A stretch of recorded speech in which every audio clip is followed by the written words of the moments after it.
Mesdames, Messieurs, bonsoir et bienvenue sur le réseau synchronisé de l'Office de radio et télévision du Mali pour ce bouquet final de l'émission Mali Kourata Sira, saison 2. Démarrée en effet en décembre dernier, elle a donné la parole à l'ensemble des membres du gouvernement pour des explications sur l'action gouvernementale dans leurs domaines respectifs.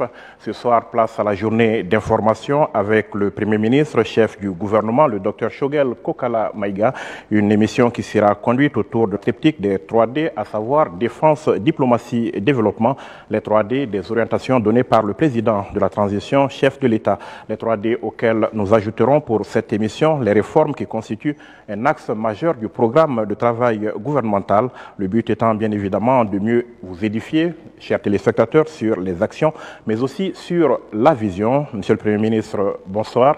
Bonsoir. Nous vous souhaitons la bienvenue à cette journée d'information. Nous vous remercions d'avoir accepté cette invitation. Merci Avec bien. moi pour vous poser des questions ce soir, Sira Batili, journaliste à l'ORTM, chef de la section enquête et débat à la télévision nationale. Bonsoir Sira. Bonsoir Yaya. Bonsoir Monsieur le Premier ministre. Ousmane Mohamed Touré, directeur de publication du journal Le Point avec G à la fin. Bonsoir Ousmane. Bonsoir confrère. Bonsoir Monsieur le Premier ministre. Alors, Monsieur le Premier ministre, avant de nous engager donc dans cette approche des 3D plus réformes, nous avons souhaité vous poser un certain nombre de questions qui sont à nos yeux d'une actualité vraiment brûlante. La première est relative à votre personne, à votre santé. Beaucoup de choses ont été dites ces derniers temps. Alors, question simple, comment vous portez-vous, Monsieur le Premier ministre? Merci bien. Je voudrais d'abord commencer par saluer l'ensemble des téléspectateurs de l'ORTM et tous les médias et de tous les médias maliens. Répondant à votre question, je voudrais dire clairement que je me porte bien aujourd'hui. Vous savez, la santé d'un homme, c'est très aléatoire, ça dépend des circonstances.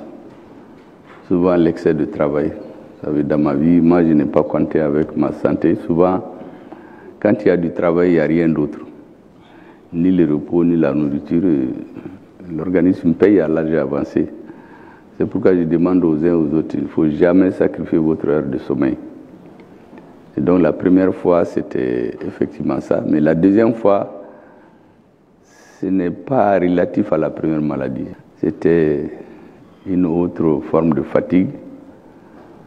J'ai été un peu indiscipliné avec les médecins. Mais aujourd'hui, tout se passe très bien. Et je me porte à merveille. C'est pourquoi je suis très heureux d'être à côté des ministres qui se battent et qui font que l'action du gouvernement réussit. Parce qu'en fait, moi je mets en musique sous l'autorité du président, mais le gros du travail, c'est eux qui le font. On va parler un peu du contexte avant d'évoluer sur les autres questions d'actualité, on va dire. Question de Sira Batili sur le contexte de la transition rectifiée. Les Maliens ne sont pas au même niveau d'information. Le contexte de la transition malienne est particulier, on peut le dire ainsi. D'où nous venons et où est-ce que nous partons, Monsieur le Premier ministre? Cette question vient à point nommé parce que vous savez, dans le brouhaha politique actuel et de l'opinion publique, souvent on oublie de se poser ces bonnes questions. Parce qu'un homme, c'est toujours important de savoir d'où vous venez, où est-ce que vous êtes, et où est-ce que vous voulez aller. Si on ne se pose pas ces trois questions, généralement, on est à la merci de ceux qui veulent vous amener là où ils veulent. Il faut croire à un idéal. Et je suis convaincu encore qu'au Mali, ma chance personnellement, et je pense pour tous les Maliens, c'est le fait que deux personnes se sont croisées le 7 juin 2021. Je fais ce développement pour que vous compreniez. Vous savez, le 7 janvier 2022, à 2 jours, à 1 jour pratiquement de l'embargo, dont l'objectif c'était de faire tomber le régime, j'avais présenté les VO du gouvernement au président de la République. Et là-bas, j'ai fait une digression. Je vous lis quelques parties pour que vous compreniez, avant de répondre à votre question. Je disais le 7 janvier 2022, Monsieur le Président de la transition, à ce stade, permettez-moi une digression. En effet, pendant 40 ans de ma vie politique active intense, j'ai toujours cherché, obstinément, j'ai prié Dieu le Tout-Puissant tous les jours, parfois même dans les rêves, d'une rencontre avec un ou des patriotes avec qui nous pourrons cheminer ensemble un moment pour réaliser de grandes choses pour le Mali, mon pays qui nous a tout donné. Fils de paysan, pendant près d'une décennie, marchant à pied tous les jours, plus de 20 km aller-retour pour pouvoir fréquenter assidûment l'école de la République, parfois sans avoir de quoi se nourrir quand les cantines scolaires étaient aprisionnées. Ce rêve de plus de 40 ans, Monsieur le Président, s'est réalisé en partie le 7 juin 2021, lorsque vous m'avez gratifié de votre confiance en me nommant Premier ministre chef du gouvernement. Ce jour-là, Monsieur le Président, en sortant de votre bureau, je sentais tout le poids de la charge que vous venez de poser sur mes épaules. Ce jour-là, Monsieur le Président, je voyais défiler sous mes yeux, comme dans un film, les images de ces milliers de fils de paysans et d'éleveurs, de pêcheurs, de petits commerçants, qui ne pouvaient plus aller à l'école, comme il y a de cela 60 ans, ne peuvent plus aller cultiver leurs champs, ne peuvent plus aller paître leurs animaux, ne peuvent plus aller à la pêche, ne peuvent plus aller dans les foires pour échanger leurs produits. Ce jour-là, Monsieur le Président, je voyais défiler comme dans un film de cauchemar, sous mes yeux, les images des vaillants soldats de notre armée, certains dans la fleur de l'âge, tombés trop tôt sur le champ de l'honneur, parfois enterrés dans des fosses communes, sans sépulture digne de leur sacrifice. Je pensais avec douleur et une compassion infinie à leurs enfants devenus trop tôt orphelins, leurs épouses devenues trop tôt veuves, éplorées et inconsolables, à leurs parents et amis trop tôt endeuillés et dans la douleur. Je voyais bien entendu les images de ces milliers de Maliennes et de Maliens de l'intérieur de la diaspora qui ont battu le pavé des mois durant, bravant le soleil, la pluie, les agressions physiques et pour certains aller jusqu'au sacrifice ultime en donnant leur vie pour que naisse un nouveau Mali, le Mali Koura. Je pensais aussi et surtout à la place du Mali dans le concert des nations africaines, jadis respecté et craint, devenu depuis quelques années le grand malade de l'Afrique de l'Ouest. Ce jour-là, Monsieur le Président, je me suis engagé en faisant le serment pour moi-même et en me disant et en priant le grand, le Tout-Puissant, Dieu, de ne pas vous décevoir, de mériter chaque jour votre confiance, de ne pas décevoir les Maliens qui par millions ont fondé leur espoir sur l'entente du couple, j'allais dire le duo président et premier ministre de la transition, pour faire aboutir leurs aspirations de redressement du pays. Monsieur le Président, l'équipe gouvernementale que j'ai formée sous votre autorité s'est depuis engagée dans une véritable course contre la montre pour faire face aux multiples et variables défis et difficultés qui assaillent notre peuple meurtri depuis des années, des souffrances et d'humiliations de toute nature. Notre transition est venue de très loin, même si souvent on la situe au 24 mai 2021 et au 7 juin 2021. Mais en réalité, c'est une transition qui résulte d'une volonté des Maliens. Certains l'ont manifesté ouvertement, d'autres par scrupule ne se sont pas manifestés, d'autres pour les problèmes d'âge n'ont pas voulu être dans des manifestations. Mais c'est les Maliens d'une façon générale qui se sont organisés des années durant. Ce n'est pas la peine de parler des écrits. Juste avant le déclenchement des mouvements, beaucoup se rappellent de cet article, l'heure du refus d'obéissance a sonné. C'était le 30 mai 2020. En 2020, nous avions un pays qui était occupé à 80% par les terroristes. Nous avions 50 000 forces étrangères sur nos territoires qui étaient censées venir combattre le terrorisme qui était au départ confiné au nord du Mali, mais qui s'étendit sur l'ensemble du territoire.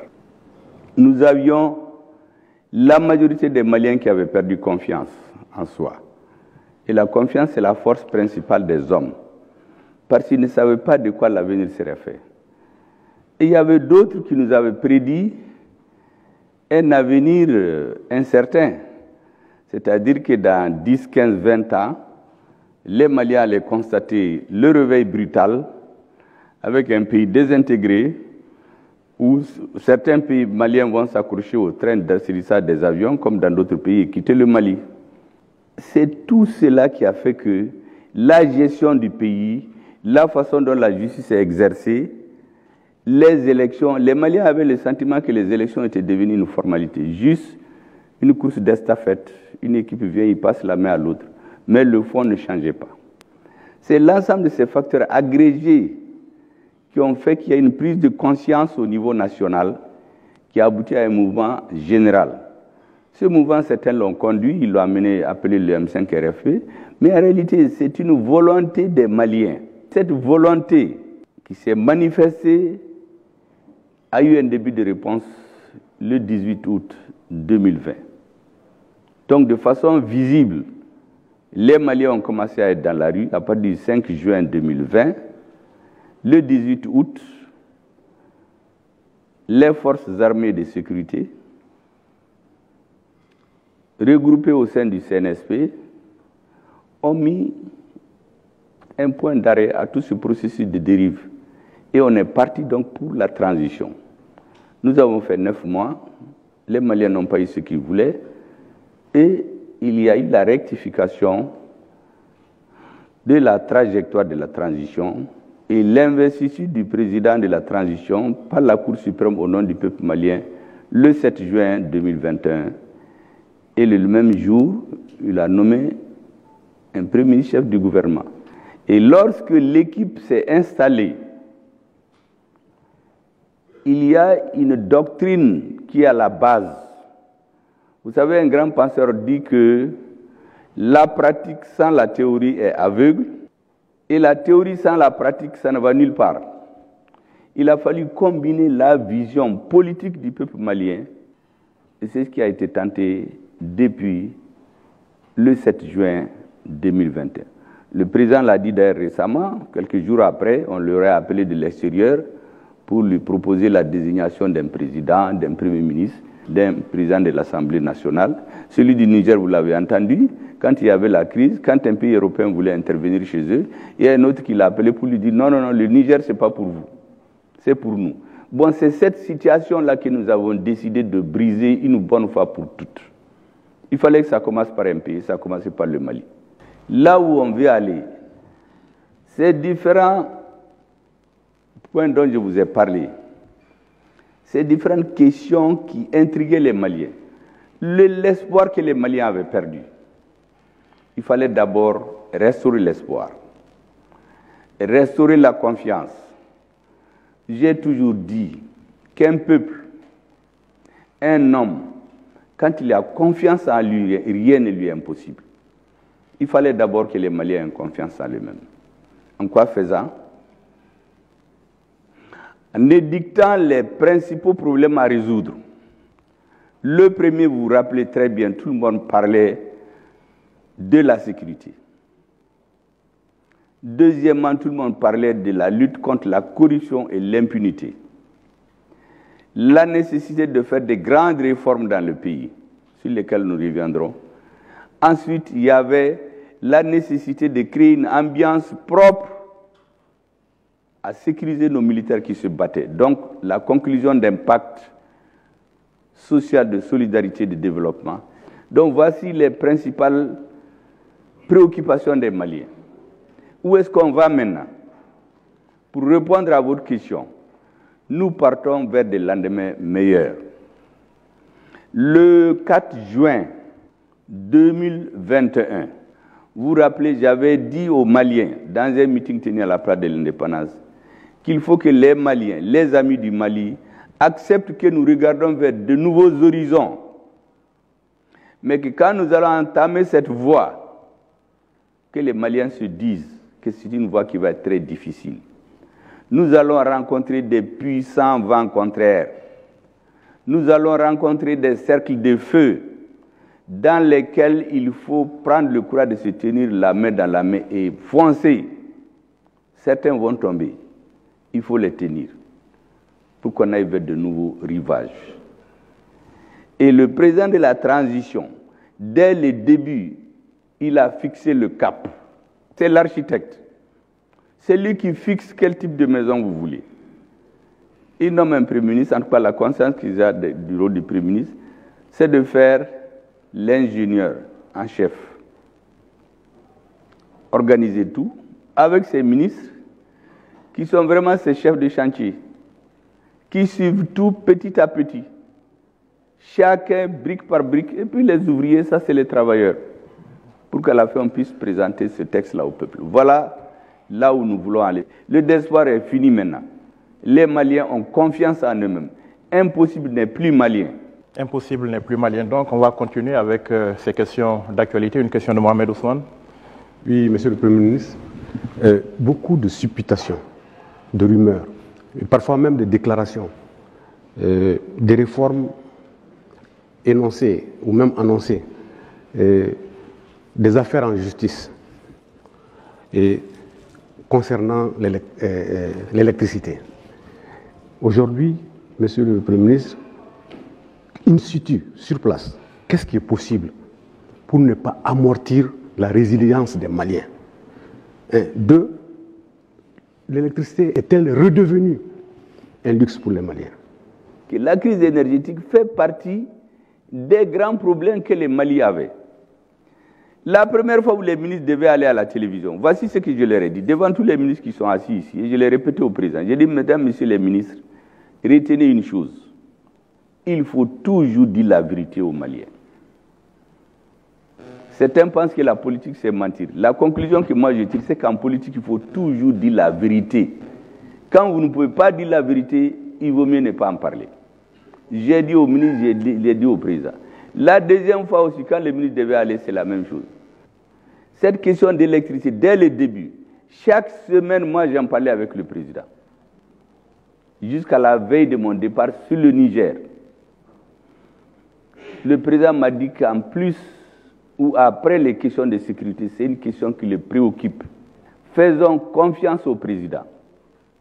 Il a démontré plus d'une fois, en restituant au Mali, avec tous les militaires, les chefs militaires, le ministre de la Défense, les hommes sur le terrain, son honneur et sa dignité. Et c'est pourquoi depuis ce jour, malgré les souffrances des Maliens auxquels on est sensible, je continue à espérer.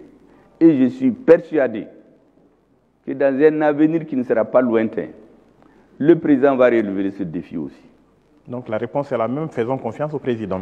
Le président, faisons-lui confiance. Et je suis sûr que ça ne va pas durer. J'aimerais savoir tout de même, est-ce qu'il y a des mesures urgentes qui sont prises déjà au niveau du gouvernement? Vous savez, les mesures, si je rentre là-dedans, le premier, quand je partais au Niger après notre entretien, on a eu 200 camions qui ont quitté là-bas. Et récemment, le ministre de l'Énergie a été au Niger. Plus d'autres actions. Vous savez, je ne peux pas rentrer dans tous les détails de ce que le président est en train de faire. Moi, je fais entièrement confiance que ce défi, le président va le relever, comme on a relevé celui de Kidal. Dans quelques temps, on ne parlera plus de cette affaire d'énergie au Mali. C'est ça notre espoir. Et je crois à ça. Nous l'espérons bien. Alors, parlons du dialogue intermalien qui est d'actualité aussi.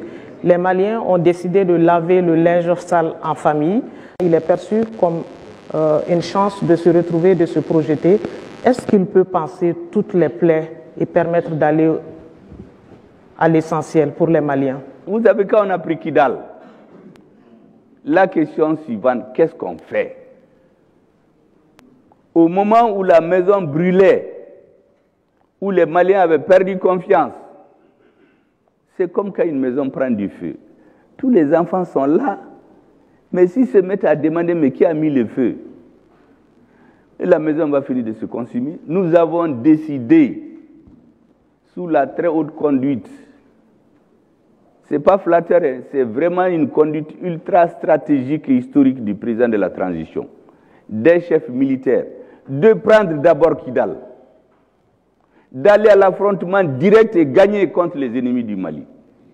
Mais lorsqu'on a gagné, il faut apprendre à être réaliste. La paix, là, on ne construit pas avec une minorité de Maliens.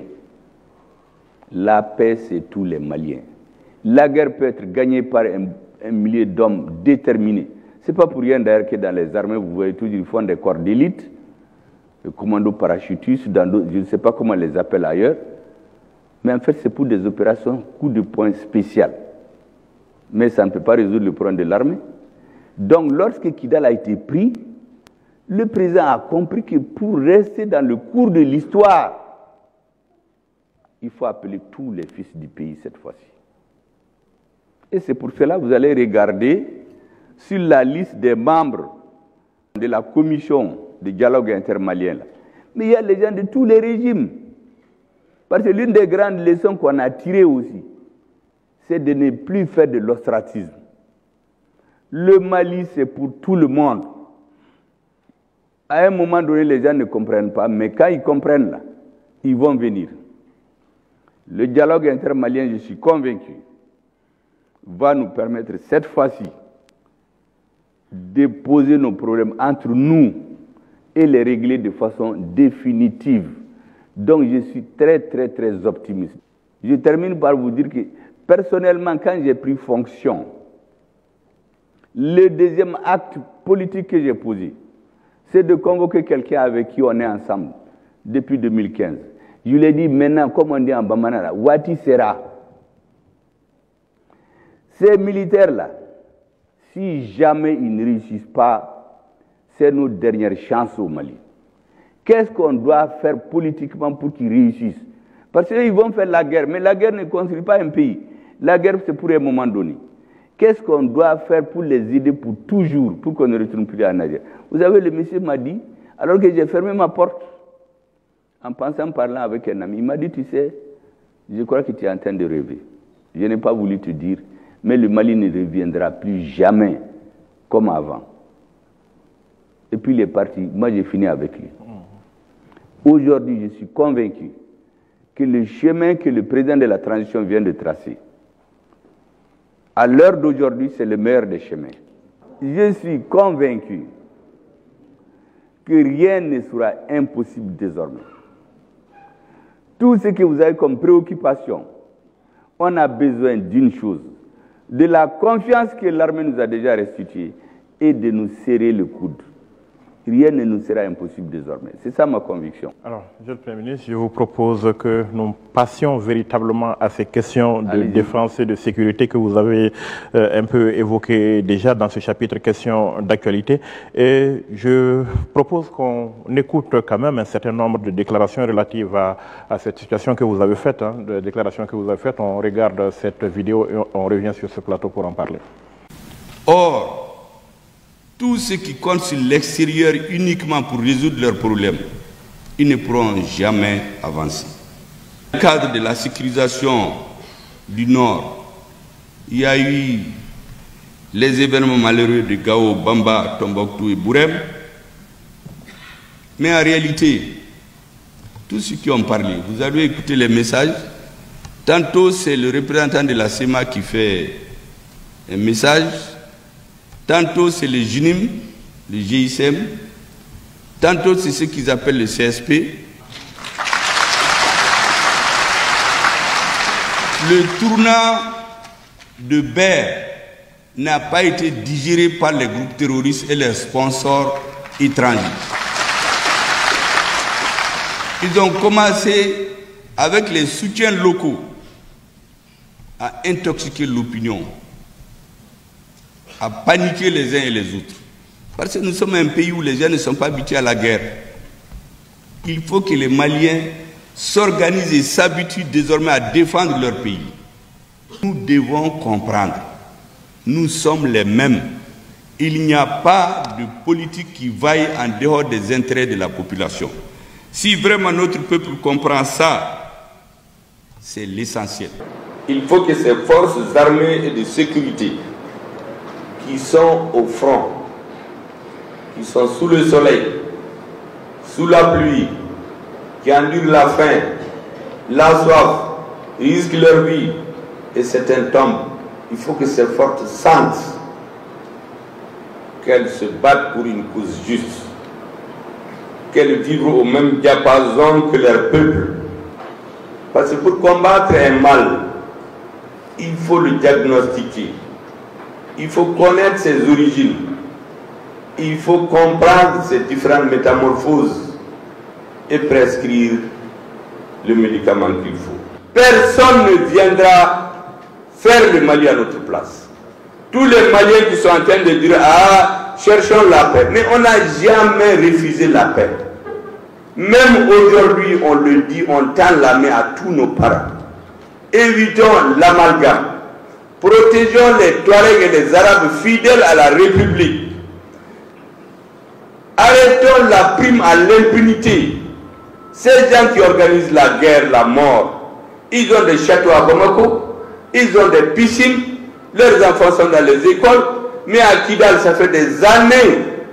Menaka, Taoudeni, Gao, des années, les gens n'étudient pas.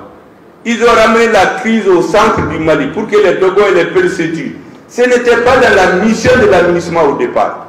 Ils ont amené la crise au centre pour que nous oublions le Nord.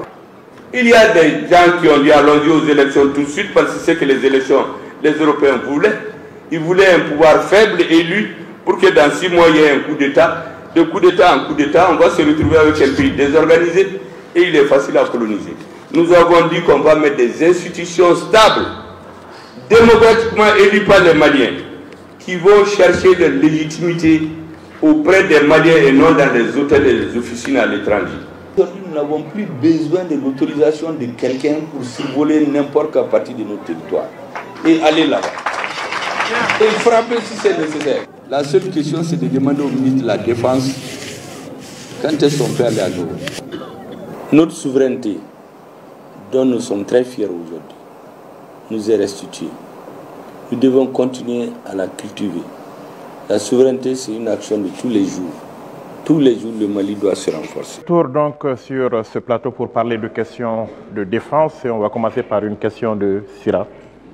Voilà, vous l'avez dit tout à l'heure, Monsieur le Premier ministre, la reconquête du territoire national se poursuit avec succès. Vous avez parlé des prouesses de l'armée, mais des poches d'insécurité demeurent tout de même. On ne peut pas se rendre dans toutes les villes du Mali comme on le souhaite aujourd'hui. Quels sont les efforts de sécurisation faits par l'armée aujourd'hui? À un moment donné, nous avons fait une analyse claire. Après avoir défié le balabala là où il faut, que le Mali est dans une camisole de force. Tout ce que vous entendez comme force internationale, Takuba, G5 Sahel, Barkhane, MINUSMA, c'est un gros filet qu'on a mis sur le Mali. L'objectif, c'est de nous réveiller, je vous dis, dans 20-30 ans, avec le constat que les dirigeants de maintenant ont passé, ils sont tous morts ou malades. La nouvelle génération, ne connaissant pas son histoire, portée sur les biens matériels, va venir et le pays va aller comme il veut. Mais nous avons décidé de détricoter cette chemise-là, point par point, en commençant par Takuba, le dernier venu. Une analyse politique, historique, géopolitique et géostratégique nous a fait comprendre clairement que Takuba, on voulait transformer Menaka en une zone d'entraînement des forces spéciales de l'Union européenne pour l'avenir. Moi, je sais que déjà en 2010, s'est tenue en Côte d'Ivoire une grande réunion stratégique qui posait la question suivante. Est-ce que dans les années 2015, il ne sera pas nécessaire que les forces armées de l'Union européenne soient au Sahel? je vais venir vite, madame, vite à la question que vous avez posée. Ce jour-là, je vais vous dire, c'est le Mali, l'un des premiers qui a soutenu la nécessité de la présence militaire de l'Union européenne au Mali. 2010. Quand nous avons renvoyé Takuba, Takuba c'est pour diviser, je l'ai dit, les Tamasheks sont là, les Soraïs sont là. Après Takuba, on est monté d'un cran, on est allé à G5 Sahel. Vous connaissez les circonstances dans lesquelles Assara, il est mort de sa belle mort. Troisièmement, nous sommes remontés à Barkhane. Les populations de Gao se sont joints au déshydratat des forces armées de sécurité. Nous avons fait partir Barkhane. Il n'y a même pas eu de passation de service à Gao. C'est à la frontière qu'ils ont téléphoné pour dire qu'ils ont quitté. Parce que la population de Gao s'est levée pour dire qu'elle n'en veut plus. Et après, il fallait attaquer maintenant le papa de tout le monde. C'était la MINUSMA. Dans une armée, il y a deux grandes actions. Il y a l'action militaire proprement dite. Mais il y a une autre action très forte, celle de la parole. Vous savez, souvent on dit la parole, c'est l'instrument le plus puissant que l'homme a eu dans la vie, pour faire du mal ou du bien. Moi, j'ai fait beaucoup les pays européens. J'ai étudié la guerre, comment ça s'est passé dans les... Vous savez souvent ce qu'on appelle les commissaires politiques dans les armées. Beaucoup sont devenus chefs d'État après. Parce que des rôles déterminants souvent. Dans notre culture, ça existe. Les griots, là, quand ils encensent les soldats avant d'aller à la guerre. Ailleurs, on les drogue pour les envoyer. Mais nous, on réveille la conscience des gens. Tous les discours sont orientés vers la connaissance de l'histoire qu'on nous avait cachée. La deuxième chose, c'est de galvaniser les militaires. Moi, je suis sûr que dans les camps militaires, les soirs, les gens écoutent ces discours-là. Je les appelais les monebo dem. Parce que où est monebo malien là, quand nous avons tous perdu confiance en nous-mêmes, c'est les militaires qui sont venus les restaurer. Quand je dis souvent que l'armée est la colonne vertébrale de la nation, ce n'est pas pour les flatter. En réalité, c'est pour les galvaniser. Je dis souvent aux femmes, en défendant les femmes, que les hommes lâches seulement n'ont pas peur des femmes. Quand on a dit à certains qui ont peur des femmes, il y en a qui disent c'est moi.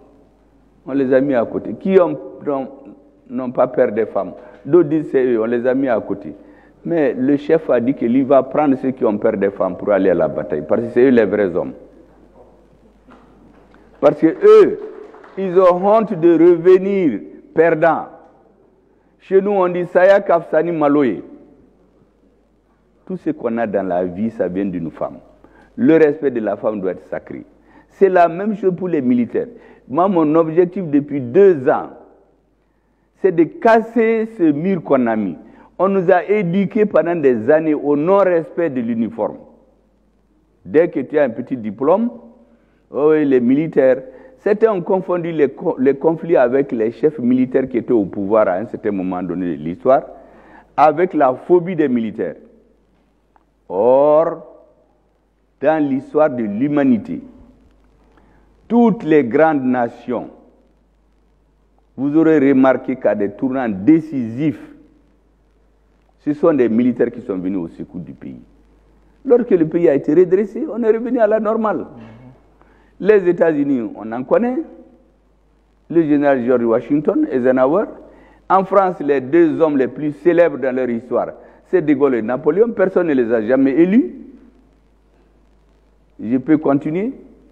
Mais chez nous, on a dénigré les gens pour dire, oui, c'est les militaires, ils sont là pour rien. Il y en a même qui refusent de faire des photos avec nos chefs d'État au motif que c'est des militaires. Les mêmes vont ailleurs faire des selfies avec d'autres militaires parce qu'on leur a dit seulement que celui-là est bien. Et donc, le discours, c'était de galvaniser nos militaires pour qu'ils se battent. Donc, c'est sur leur détermination que vous comptez pour gagner. Sur la détermination de nos militaires. Et ils n'ont pas déçu les Maliens et l'histoire. C'est pour cela que maintenant, je dis qu'on a une obligation. Les militaires ont rempli leur mission. Pour réussir la paix, c'est tous les Maliens cette fois-ci. Et c'est ce que le président a fait avec le comité intermalien qui vient d'installer. Moi, je suis très optimiste. Alors, Monsieur le Premier ministre, il y a eu donc la reconquête de Kidal que le président de la transition a considéré quand même comme une mission accomplie. Hein. Mais une chose est de reconquérir, vous le savez, une autre chose est de rester, de stabiliser, de développer, d'aller au-delà. Qu'est-ce qui est envisagé dans ce cadre, justement? Ce qui est envisagé, d'abord, on a nommé un gouverneur qui est un homme au-dessus de tout soupçon. Vous savez, moi, j'ai suivi tous les chefs militaires au Mali. Tous les hommes politiques de premier plan. J'ai une fiche sur chacun. Chacun. Beaucoup croient qu'on ne les connaît pas. Je connais tout le monde. Vous avez un chef militaire avec lequel j'avais des relations en pointillé depuis des années. C'est le seul ou l'un des rares qui a été menacé. On a voulu le corrompre, menacé de disparition. Il est resté stoïque. On vient de le nommer gouverneur de la région de Kidal. Quand on l'a nommé, je l'ai appelé à la primature. Il a dit, à partir de maintenant, vous n'êtes plus le gouverneur des Imgad. Vous êtes le gouverneur des Idnan, des Ifogas, des Sonrai, des Bella, des Peul, de tout le monde. J'ai dit au général Gamou, ça, c'est un pari. Il faut ramener Kidal dans le giron du Mali. Il faut que tous les projets, ces populations de Kidal qu'on a fait souffrir des décennies, on a sorti des milliards, créé des routes, des millions d'entretiens, il n'y a aucune route. Des milliers de forages, il n'y a aucun forage. Il faut faire le point. Est-ce que vous savez qu'on a trouvé là-bas des ONG dont le rôle, ce n'est pas d'aider les populations de Kidal, c'est de ramasser l'argent amené à Kidal et dans le ruissellement, transférer ça au mouvement terroriste. Et ces ONG avaient vocation de travailler pour Ségou, Koulikoro, Mopti, Tombouctou, à Bana. Kidal ne fait pas partie de leur plan d'action. Mais ils sont là-bas. Il y a plusieurs. Et un chef d'ONG qui refuse, on t'élimine. Donc tout le monde se met à carreau. Vous donnez l'argent et par ça, on finance le terrorisme. Et nous, on est assis ici. Il y a des pays qui viennent nous dire, voyez, on va vous faire des dons. Voyez, si vous ne prenez pas l'argent, en fin d'année, l'argent va partir. Nous, on a refusé 60 millions d'euros cette année. On a voulu nous les donner. J'ai dit, mais ça sert à quoi? Parce que maintenant, c'est très simple. Quand quelqu'un nous donne de l'argent, il faut que le ministre des Affaires étrangères et le ministre des Finances regardent et que le président et nous-mêmes, on voit les conséquences stratégiques et politiques. Sur les 60 millions d'euros, on a décortiqué. Il y a 10 millions, c'est des gens qui vont donner des enveloppes à des gens qu'on recrute au Mali. Mais on nous dit, si vous ne prenez pas l'argent, en fin d'année, le budget va disparaître. On dit, il faut le brûler. Nous, on n'en a pas besoin. On a refusé de prendre cet argent et les Maliens n'en sont pas morts. Il y a plein comme ça. C'est à ça que Gamou doit mettre fin et tous les Maliens doivent le soutenir. Il ne doit plus y avoir désormais deux types de Maliens. Noir, blanc, peul, sonrail, jaune, je ne sais pas. Il n'y a que des Maliens. Donc, Monsieur le Premier ministre, on va stabiliser ces zones, on va les développer en comptant sur nos propres forces. Absolument. D'accord. Une autre question de France. Le Mali a opté pour un partenariat stratégique avec la Russie aujourd'hui. Géopolitique et géostratégie obligent. Comment vous évaluez cette coopération militaire avec la Russie? Vous savez, la coopération avec tous nos partenaires est au beau fixe. Il y a la fixation sur la Russie parce que nos partenaires français veulent diaboliser ces relations. Les drones avec lesquels aujourd'hui on empêche les terroristes de dormir, c'est des drones turcs, on n'en parle pas beaucoup. Les blindés chinois, il y en a beaucoup chez nous. Nos relations avec l'Iran, notre ministre de la Défense, ça fait beaucoup de voyages. Mais le cas de la Russie, ça participe d'une certaine politique. On veut nous entraîner dans une guerre qui n'est pas la nôtre. Nous, nous ne rentrons dans la guerre de personne. On fait notre guerre pour libérer le Nord. Et la Russie est d'un poids extrêmement important. Vous savez qu'au niveau des Nations Unies, la dernière fois, même les Africains nous ont lâchés. C'est le président Poutine en personne qui a donné des instructions fermes pour poser son veto. Et on est sorti grandi de cette affaire. Un partenaire comme ça, que quelqu'un se lève, il est jaloux de lui, mais ça c'est son affaire à lui. Nous, on cherche à régler nos problèmes. Nous savons aussi que la Russie, c'est un État. Tous les États ont des intérêts. Ils ont un intérêt qu'ils visent. Il faut qu'on arrive à harmoniser nos intérêts en fonction des dispositions qui sont constitutionnalisées aujourd'hui dans l'article 34 de notre Constitution. Toute action publique est guidée par la reconnaissance de la souveraineté du Mali, la liberté de ses partenaires stratégiques et la défense obstinée de ses intérêts.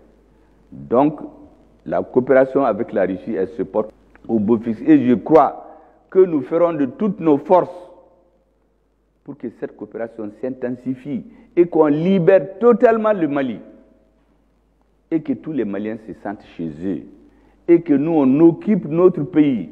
Le Nord, là, c'est l'avenir du Mali. J'ai expliqué à beaucoup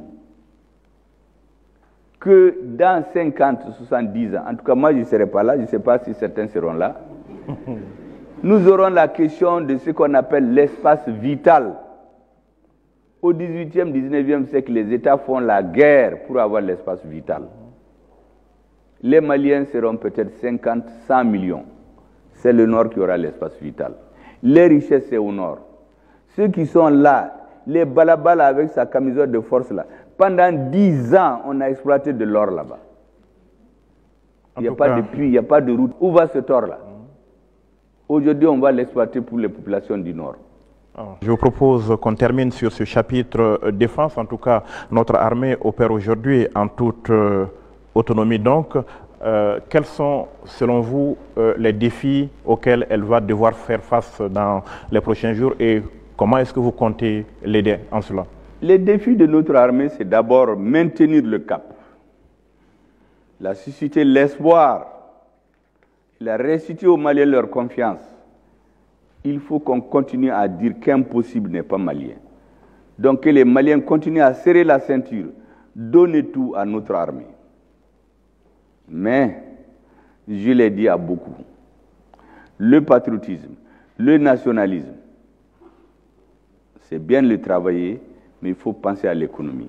Notre ministre des Finances, quand l'embargo a été pris, moi je suis dans un mouvement, le M5RFE, où il y a des grands économistes qui ont dit à tout le monde que c'est pour une histoire de 2 semaines. Mais personne n'aurait pensé qu'on peut augmenter de 300 milliards les revenus des fonctionnaires du Mali, sans qu'on ait aucune aide extérieure. Qu'est-ce qui a fait ça? C'est la gestion rationnelle des ressources de l'État. C'est aussi les sacrifices que le gouvernement a fait. Je disais aux journalistes souvent que beaucoup ne savent pas, par exemple, que quand on a augmenté ces 300 et quelques milliards, mais les ministres n'ont pas été augmentés. Les ministres ont un indice supérieur, mais le président a dit non, les Maliens sont en train de serrer leur ceinture, serrez-vous aussi votre ceinture. Aucun ministre n'a eu d'augmentation jusqu'à aujourd'hui. Les missions des ministres, on les barre. Quand c'est l'intérieur, il n'y a pas de problème. L'extérieur, le président regarde suivant des orientations stratégiques, le ministre des Affaires, les services de renseignement, on dit au ministre, monsieur le ministre, pour telle ou telle raison, il faut laisser ça. On a divisé par 2 ou 3 les missions des ministres à l'extérieur. Tout ça, c'est pour diminuer le train de vie de l'État. Le résultat, c'est quoi? On a fait face à nos obligations sociales, on a construit des hôpitaux, on a acheté des ambulances. Vous voyez tous les jours les services de la présidence, ce qu'ils font au Mali. Cet argent-là, ce n'est pas venu d'ailleurs, hein. C'est l'argent économisé du Mali. Monsieur le Premier ministre, on viendra à ces questions de développement, mais je vous propose qu'on passe au deuxième volet de cette émission, c'est le volet diplomatie. On va donc regarder une autre vidéo qui retrace certaines de vos activités et déclarations en la matière et on va revenir ici pour vous poser des questions. Le retour de Gao, le voilà déjà en visite de travail à la tête d'une importante délégation ministérielle à Ouagadougou, au Burkina Faso. Première visite officielle du Premier ministre malien au Burkina Faso. À la tête d'une forte délégation, Choguel Kokala Maïga vient apporter son soutien et traduit la solidarité du peuple malien aux autorités de la transition et aux Burkinabés dans leur ensemble dans la lutte contre l'insécurité. Pendant que nous préparions cette visite, il y a eu un grand drame ici, dont vous vous souvenez il y a quelques jours. Et le point numéro 1 de notre visite aujourd'hui, c'est de présenter les condoléances du président de la transition, les condoléances de l'ensemble du peuple malien à ses frères et amis burkinabés. Ce qui vous arrive aujourd'hui, il faut tenir bon. C'est pour vous démoraliser. C'est pour que vous doutiez de votre armée. Personne ne viendra défendre à la place de votre armée. Vous avez fait aujourd'hui des choix qui ne sont pas du goût de tout le monde. Donc on vous met la pression, on sème le doute. Et c'est en ce moment que je crois, comme tous les grands peuples, le peuple burkinabé doit être debout comme un. Des messages de soutien et de réconfort, mais aussi des mots d'espoir avec la nouvelle dynamique de coopération entre les deux pays. Des pays géographiquement éprouvés par la même crise sécuritaire. Nous sommes sûrs que le terrorisme sera vaincu au Sahel. Il sera vaincu parce que la guerre des Sahéliens est une guerre juste. Elle ne peut pas ne pas réussir. Nous perdons des étapes, des opérations, mais nous allons gagner la guerre. Et pour gagner la guerre, c'est avec nos armées. Aucune armée étrangère. Il faut que cela soit clair. Personne ne viendra mourir pour nous. C'est les Africains qui doivent défendre. Mais pour qu'ils défendent, il faut qu'ils soient sûrs que leur peuple est avec eux, qu'ils ne mourront jamais pour rien, que les soldats qui tombent, leurs enfants, leurs familles, le peuple ne va jamais les oublier. Parce que c'est pour la liberté de tous. Dès qu'il y a le terrorisme dans un pays, l'autre n'est pas en paix. C'est pour cela que ce qui vous arrive, nous sommes obligés de compatir parce qu'on a vécu la même situation. Et vous dire la petite expérience que nous avons. Et je suis très heureux que, sur orientation de nos chefs d'État, nos équipes gouvernementales, Assemblée nationale transitoire, nous travaillons, nous tirons tous dans le même sens. Et c'est cet exemple que nous sommes venus concrétiser avec une délégation de près de 50 personnes. Pour de meilleures collaborations à tous les niveaux, de nouvelles orientations de coopération sont déjà en marche. En témoigne par ailleurs la présence du Premier ministre malien à Ouagadougou pour la 28e édition du FESPACO.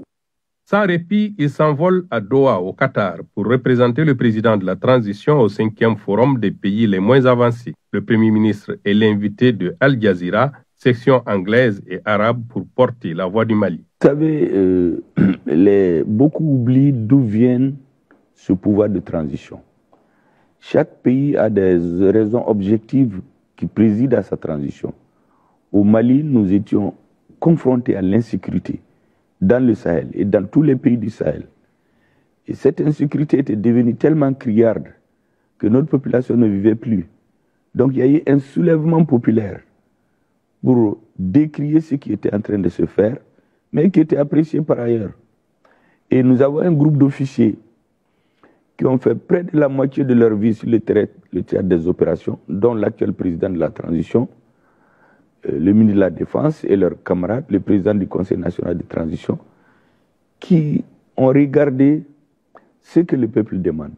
Le Premier ministre se rend à Mopti pour le lancement de la stratégie de stabilisation des régions du centre. Dans ses interventions, il a tenu à rappeler que le Mali n'est contre aucun pays et de rappeler que le Mali est ami de tout État qui accepterait les 3 principes édictés par le président de la transition, à savoir le respect de la souveraineté, le respect des choix stratégiques des partenaires et la prise en charge des intérêts vitaux du peuple. Le Mali, donc, dans la sous-région et dans le monde, nous sommes dans le chapitre diplomatie et la première question, c'est à vous, Mohamed Ousmane. Monsieur le Premier ministre, la diplomatie, c'est pratiquement le socle, c'est la langue de bois. Vous avez reçu quelque chose d'extraordinaire parce que vous rapportez ce que le peuple malien sent et ressent. Et ça a beaucoup réussi. Les gens ont eu, même les gens qui ont eu des contentieux historiques avec vous, reconnaissent que ça a marché. Il n'y a pas de langue de bois. Dans la civilité, c'est une très bonne chose. Maintenant, la CEDEAO. Moi, je considère la CEDEAO comme une thé morte. T-A-I-E, une thé morte. Et comme vous devrez l'apprécier, la CEDEAO est manipulée par des manipulateurs manipulés. Et ceci étant, aujourd'hui, nous sommes dans une perspective. Nous quittons définitivement la CEDEAO. Maintenant, la question que se posent certains Maliens, qui sont dans l'angoisse, que deviennent ou que deviendront les passeports et les cartes biométriques de la CEDEAO? Vous savez, au Mali, quand on regarde, depuis le 7 juin 2021, mais qu'est-ce qui a changé?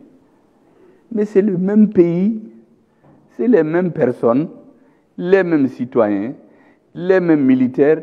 Qu'est-ce qui a changé? C'est le leadership.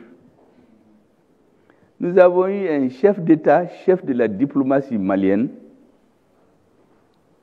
appuyé par ses équipes qui l'écoutent très bien, il analyse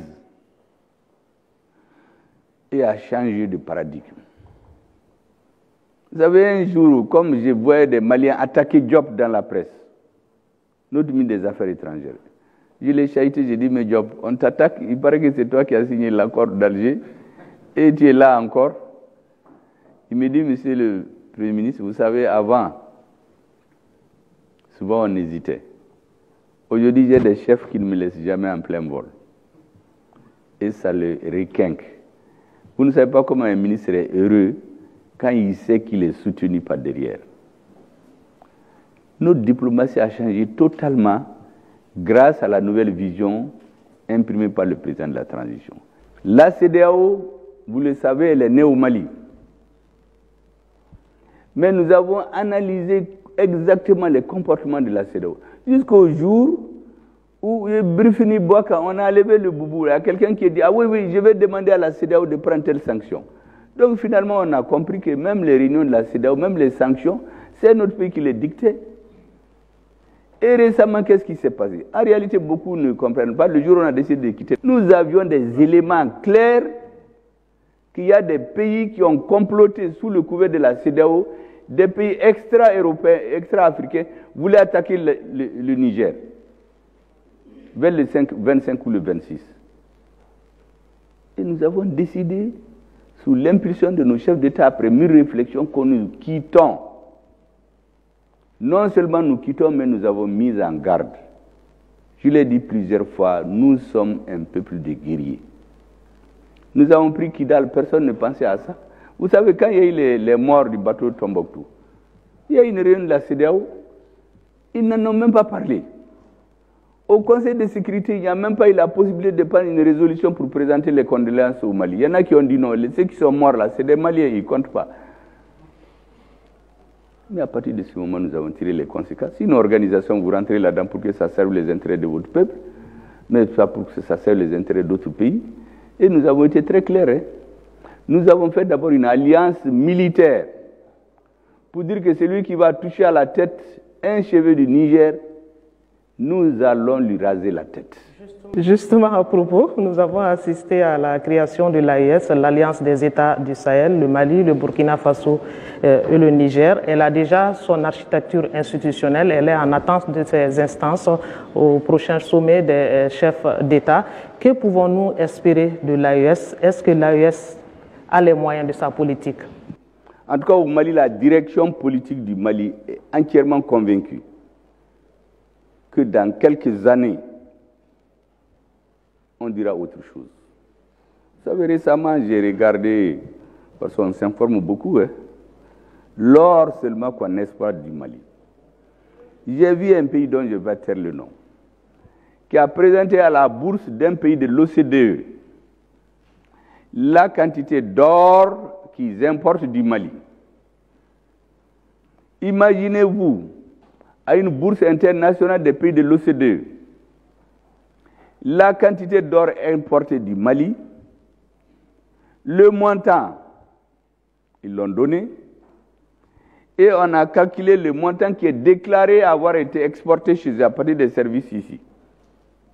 On a fait la différence. Imaginez-vous que la différence seulement, c'est plus que le budget national du Mali en termes de recettes intérieures. La différence seulement entre les deux.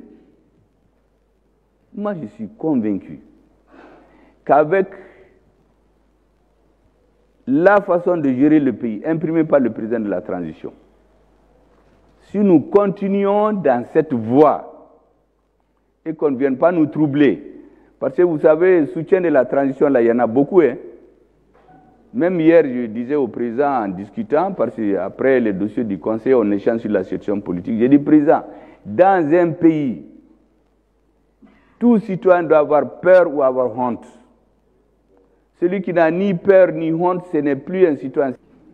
Il y a des gens qui ont pris du poids de la bête, qui vont vouloir reprendre la corruption. Il faut frapper fort, comme le font les Chinois.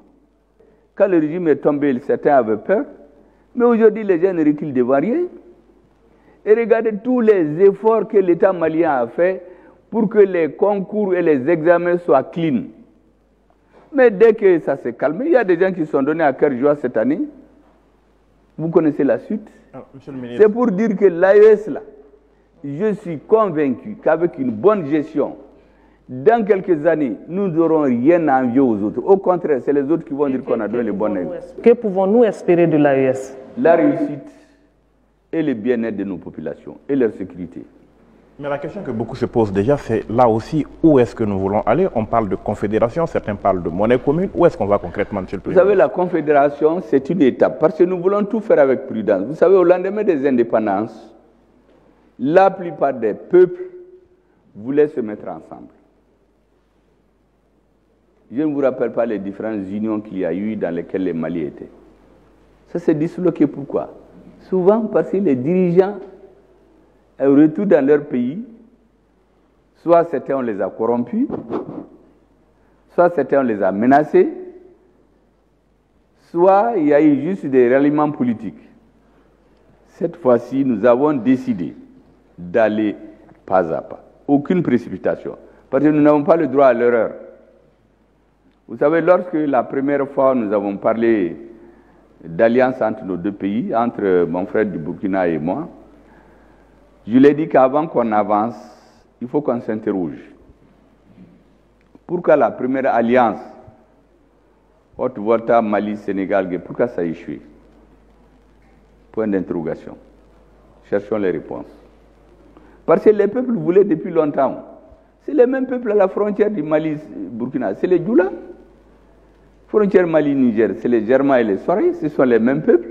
D'ailleurs, quand on voit dans ces peuples, on voit tout. J'ai dit au premier burkinabé, est-ce qu'ils savent que le mot Burkina, là, c'est Sorai? Ça veut dire Burkini, c'est l'homme intègre. J'ai été au Niger, j'ai été à Agadez. La plus grande mosquée à Agadez a été construite en 1500 par un roi malien, Askia Mohamed. Le minaret était le plus grand dans le monde dans cette période. Et là-bas, le chef traditionnel, c'est un noir.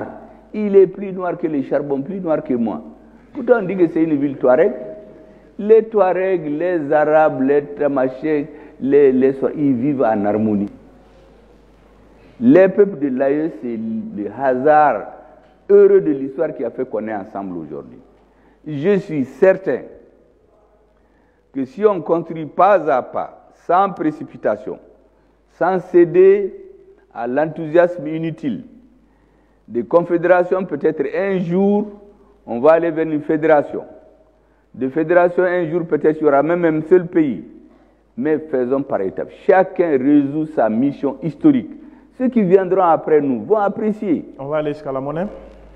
La monnaie, j'ai dit à tout le monde, j'ai été interrogé dès le début, depuis 2021. J'ai dit, le président nous dit quelque chose que je répète, c'est une bonne leçon. Parce que moi, chaque fois que je cause avec les militaires et d'autres personnels, j'essaie de tirer les leçons de ce qu'il dit. Il nous dit, Beki Jo Ijoyorala. Nous avons des spécialistes de la monnaie, des richesses dont regorge le pays, de l'or. Ils sont en train de réfléchir sur cette question. Le jour où ils vont déposer leur rapport, on va trancher. Mais avant eux, juste parce qu'on est politique, dire on va faire ça, ce n'est pas une bonne démarche.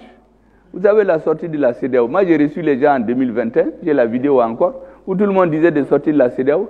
Je leur ai dit que chaque chose en son temps. Quand on est sorti de la CEDEAO l'autre jour, il y en a qui ont sorti ces vidéos-là, comme pour montrer qu'ils avaient déjà prévu. Mais en réalité, nous avons décidé d'aller par étapes.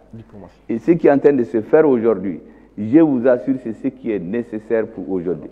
Imaginez-vous, pour la communication, par exemple, c'est très important. L'autre jour, il a été choisi que le Mali soit le chef de file de la communication. Même le logo sur lequel on va travailler, les Maliens ont fini leur travail. On a envoyé à nos partenaires pour voir, pour que tout ce que nous faisons, ceux qui viennent après nous, n'auront juste qu'à prendre et continuer. Et non pas casser tout et reprendre. Voilà là où on en est, madame. Ce problème des passeports, monsieur le Premier ministre, pour les Maliens et la diaspora, et le problème de visa pour nos binationaux, des Maliens qui, pour venir au Mali, ont certainement rencontré quelques difficultés, une question qui fâche un peu. Qu'est-ce que vous avez à dire à ce niveau aujourd'hui? Vous savez, les questions de passeport, je pense qu'il y a eu un problème de communication en réalité pour le début. Il y a eu beaucoup plus d'incompréhension que de problèmes de fond. Je vous donne un exemple. Prenons un Malien qui vit en France. Il décide de venir au Mali, mais il laisse son passeport malien, il vient avec le passeport français. Ça veut dire que lui, il pense qu'on parle le passé. Il pense que quand il vient au Mali, dès que les policiers voient le passeport français, il va faire comme ça, il va dire de passer. Mais venez avec votre passeport malien. On ne peut pas vous renvoyer avec ça. Ce que j'ai dit aux Maliens, à nos amis, il faut s'informer auprès des ambassades. Vous imaginez, rien ne peut être fait pour gêner les Maliens. Parce que cette transition, je voudrais profiter pour rendre un hommage spécial à la diaspora malienne. Gêner la diaspora, c'est comme nous faire harakiri. Donc je demande à ces Maliens, leurs organisations, à nos ambassades, de traiter tout de façon intelligente avec les services diplomatiques maliens, auxquels il y aura un hommage mérité. Parce que nous disons toujours, le président le rappelle, le centre de gravité du pouvoir de la transition, c'est le peuple. Le peuple, c'est tout le monde. Ce n'est pas pour rien que vous voyez, chaque fois qu'il y a des événements, tous les ministres viennent.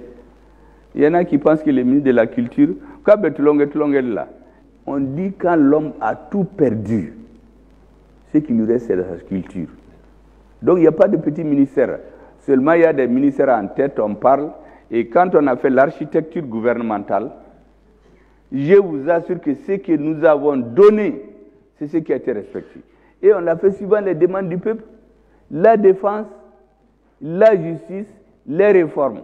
Tout le reste vient après. Alors, monsieur le Premier ministre, je vous propose qu'on boucle sur ce chapitre. Je vais juste vous poser une question subsidiaire à celle que Ousmane Mohamed avait posée, qui n'a pas été répondue à mon avis. Répondez-nous en 30 secondes et on va continuer. Les documents, passeport et autres, CEDEAO, qu'est-ce qu'ils deviennent? Documents, passeport, CEDEAO, je pense que c'est une écriture seulement. Moi, dans mon passeport, il n'y a pas CEDEAO, parce qu'à notre temps, on a pris, il n'y avait pas encore le mot CEDEAO. C'était le temps de la lune de miel. On ne savait pas qu'en réalité, il y a des pays qui sont infiltrés là-dedans pour utiliser la CEDEAO pour faire ce qu'ils veulent. Nous avons terminé avec cette histoire de CEDEAO. Allah Kahinala. Il y a une certaine inquiétude. Le fait que certains pays très zélés qui sont contre le Mali, toute la perspective que le Mali est en train d'entreprendre, est-ce que ces pays ne vont pas alourdir la bonne circulation des Maliens dans d'autres pays?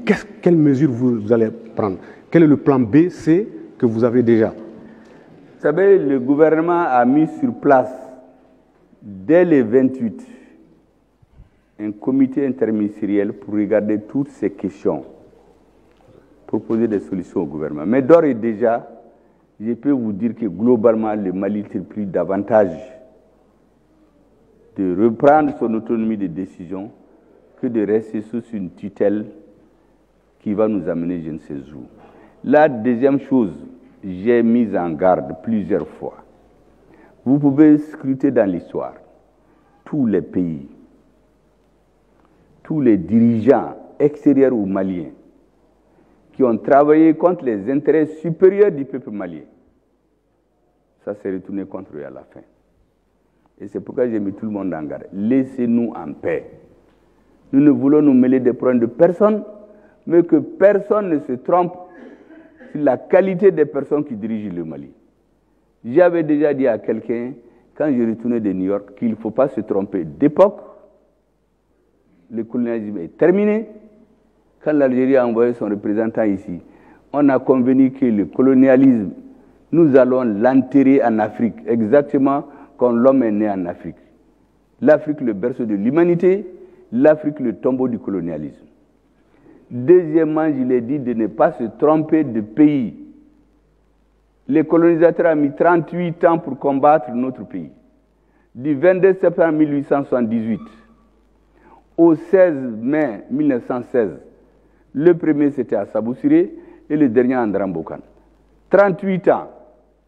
Alors que certains pays, c'est en 6 mois qu'ils les ont colonisés. Et enfin, ne pas se tromper de dirigeants. Nous aussi, je ne vais pas parler de moi-même, en tout cas ceux qui nous suivent savent très bien. Toute notre équipe est dédiée au Mali. Donc ne pas se tromper d'époque, de pays, de dirigeants. Monsieur le Premier ministre, que répondez-vous à ceux qui pensent que le Mali reste un pays isolé? Bon, c'est lui-même qui est isolé en réalité. Ou en tout cas, il a un esprit isolé. Parce que si vous voyez le nombre de manifestations culturelles qu'il y a au Mali, si vous voyez comment le nom du Mali est la une dans la presse internationale, si vous voyez que les grands spécialistes, les services secrets, tout le monde parle du Mali, souvent ils sortent d'ailleurs, ils n'ont même pas de mesures, parce que moi j'ai regardé certaines analyses des services secrets qui disent clairement que cette histoire du Mali, du Niger ou du Burkina, on ne peut plus le résoudre par les armes. Passons par des voies beaucoup plus soft, en éliminant des personnes, des guerres clandestines, des guerres économiques souterraines. Si lui-même il arrive à la conclusion que ce qu'ils ont utilisé depuis des siècles ne marche plus, il croit que nous on dort, mais il n'a qu'à s'asseoir. Il verra que nous on ne dort pas. On ne dort pas, on ne dormira plus. Ça ne sera plus comme à Berlin où ils nous ont dit qu'ils vont venir pour nous aider, ils sont venus nous coloniser. Après, ils sont venus dire qu'on veut l'indépendance, ils ont donné une indépendance biaisée. Après, ils sont venus dire les indépendants, là, ils sont mauvais, on va à la démocratie. Et de la démocratie, ils sont venus au terrorisme. Maintenant, nous étudions tout. Personne ne va nous prendre de vitesse. Alors, nous passons au troisième chapitre de cette émission, le troisième D, le développement. Il s'agit de favoriser donc le développement économique et social. Des actions majeures de développement ont été posées avec une vision que vous avez, Monsieur le Premier ministre, souvent déclinée dans certaines de vos interventions. Nous allons suivre un extrait de tout cela et nous allons revenir sur ce plateau pour continuer le débat. La souveraineté retrouvée ainsi que la défense de l'indépendance de notre pays se traduisent au niveau du gouvernement par un investissement plus accru dans les actions de développement afin d'améliorer continuellement les conditions de vie de nos concitoyens, en somme, leur bien-être physique, économique, social, notamment dans les zones habituellement occupées par les forces internationales. Dans cette perspective, nos efforts se concentreront davantage sur la politique des 3D, à savoir la défense, la diplomatie et le développement, triptyque si cher au président de la transition. C'est conformément à ces principes directeurs de l'action publique, l'accent sera mis, entre autres, sur la politique que nous avons définie. Nous avons appelé les 3D, en répétition au président, à savoir défendre notre pays pour que nous ayons un pays en main. Une fois qu'on a un pays en main, il faut bien sûr, ou parallèlement, parce que ces 3D ne s'arrêtent pas, qu'on finisse l'un pour commencer l'autre, mais il se suit à chaque étape, la priorité est mise sur quelque chose. Nous avons notre diplomatie qui accompagne tout ce qui se fait en matière de défense et de développement. Et bien sûr, le développement sans lequel la population ne donne aucun sens à toute politique. Ces principes sont très chers au président de la transition et à nous-mêmes. Il faut faire en sorte qu'on fasse tout sur le plan du développement économique et social. Le patriotisme, le discours patriotique et nationaliste, ça peut tenir 1 an, 2 ans, 3 ans. Sur la durée, c'est l'économie qui tient. Après Ségou, le Premier ministre se rend à Gao, la cité légendaire des Askia. La population réserve un accueil historique au fils du terroir. Shogel Kokalam Maïga accompagné d'une forte délégation comprenant plusieurs ministres. Il a accompli en 2 jours et au pas de charge d'intenses activités.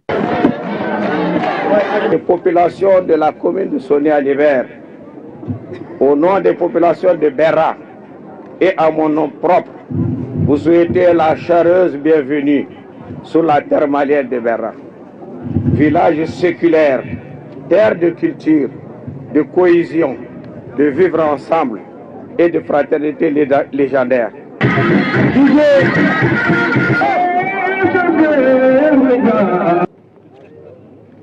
En plus de la sécurité physique des populations contre les groupes terroristes armés, la sécurité alimentaire est la priorité. Le gouvernement crée les conditions pour que les populations puissent vivre chez elles du fruit de leur travail, comme le cas d'un périmètre irrigué. Et surtout vous dites que ça a commencé avec la rectification de la transition, réalisée sous la rectification, et les premiers fruits sont exploitables sous la transition. Ça ne peut que nous enorgueillir. La communauté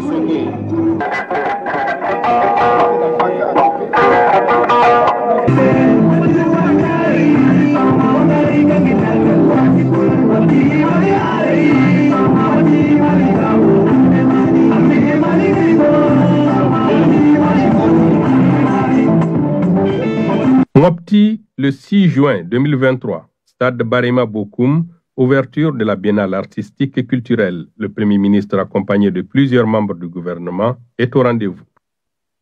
16 juin 2023, le Premier ministre et les membres du gouvernement sont encore présents à Mopti pour prendre part à la clôture de la biennale artistique et culturelle de Mopti.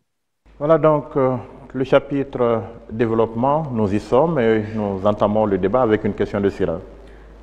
Bien sûr, il y a plusieurs secteurs de développement. On va s'intéresser à l'agriculture, au secteur agricole qui est vital quand même, qui contribue beaucoup à l'économie malienne. Quelles sont les actions majeures, Monsieur le Premier ministre, de votre gouvernement par rapport à la question de l'agriculture? Le développement, c'est un tout, comme vous l'avez dit.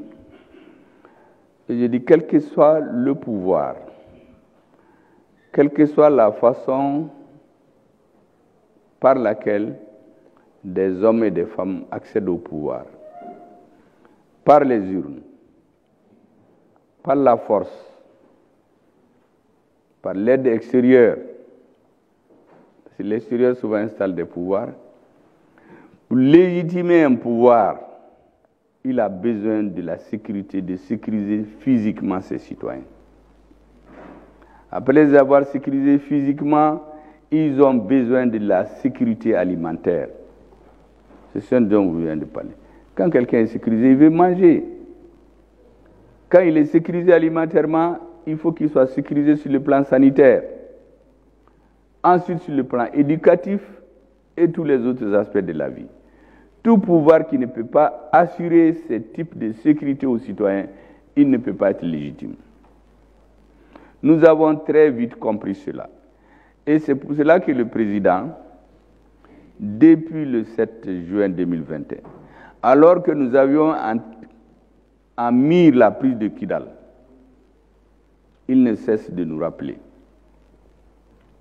que le centre de gravité du pouvoir de la transition doit être le peuple. Vous savez, notre population ne demande pas trop de choses. Si elle est en sécurité, elle a à manger. Le reste, elle peut le faire doucement. Mais quand on lui prive de tout, c'est là qu'on se rend compte. Et qu'est-ce que nous avons fait depuis? D'abord, les ministres, on ne peut pas les citer tous, mais chaque ministre fait avancer un secteur éminemment stratégique dans la vie du pays. Les questions économiques sont majeures chez nous. Nous avons regardé d'abord quels étaient les grands soucis des Maliens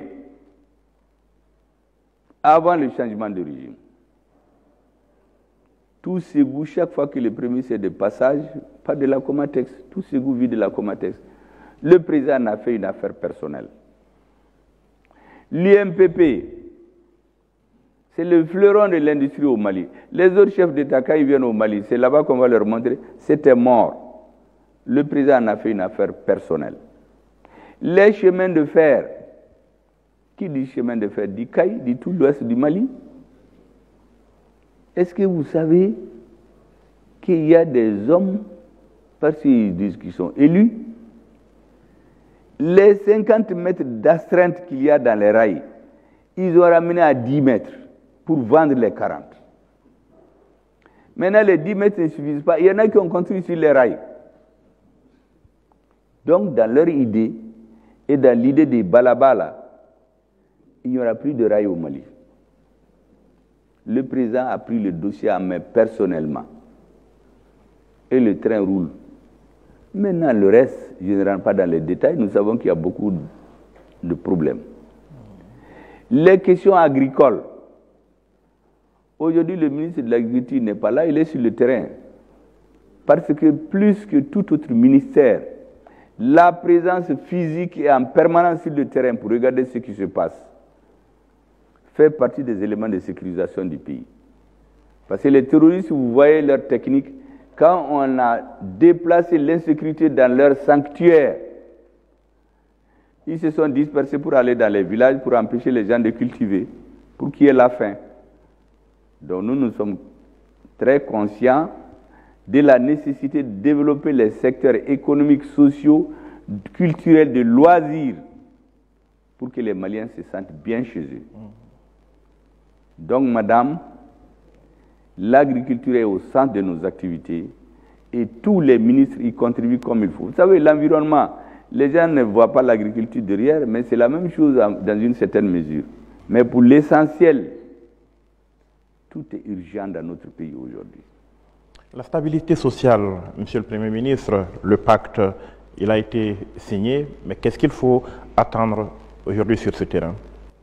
Il fallait ce pacte de stabilité sociale et économique pour que nos armées puissent se battre. J'étais convaincu que tant que l'armée n'est pas dans les conditions minimales, le Mali ne pourra jamais faire ce qu'il peut. Et je voudrais ici saluer, après le président, qui l'a fait plusieurs fois, les Maliens pour leur résilience. Ils ont tout accepté. Et moi, je suis convaincu que dans les semaines à venir, je ne sais pas quand, tous ces embargos, les kirikara qu'on a mis pour nous enchaîner là, ceux qui les ont mis vont les défaire eux-mêmes. Parce que, comme je vous dis, j'ai entendu les maîtres, ils disent que vraiment la force militaire et ces sanctions ne servent plus. Il faut qu'ils passent à d'autres choses. Mais nous, on va rester vigilants. Alors, Monsieur le Premier ministre, l'État vient d'organiser les États généraux de l'éducation.